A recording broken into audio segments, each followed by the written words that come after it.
Les fidèles attendent beaucoup de la prédication et de fait en reçoivent beaucoup de fruits, pourvu qu'elle soit simple, claire, directe, adaptée. La simplicité a à voir avec le langage utilisé.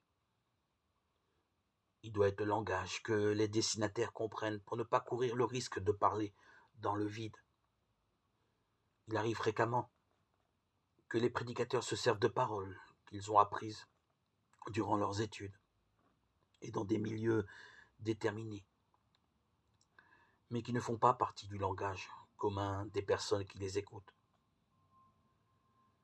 Ce sont des paroles propres à leur étude théologique, aux enseignements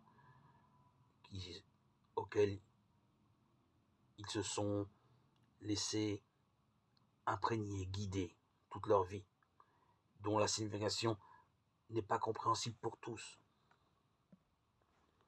Le plus grand risque pour un prédicateur est de s'habituer à son propre langage et de penser que la majorité des chrétiens l'utilisent et le comprennent spontanément, ce qui est une erreur, bien évidemment. Si l'on veut s'adapter au langage des autres pour pouvoir les atteindre avec la parole, on doit écouter beaucoup. Il faut partager la vie des gens et y prêter volontiers attention. La simplicité et la clarté sont deux choses différentes. Le langage peut être très simple, mais la prédication peut être peu claire.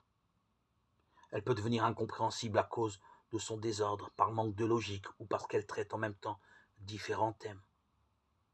Par conséquent, une autre tâche nécessaire est de faire en sorte que la prédication ait une unité thématique, un ordre clair et des liens entre les phrases pour que les personnes puissent suivre facilement le prédicateur et ainsi recueillir la logique de ce qu'il dit.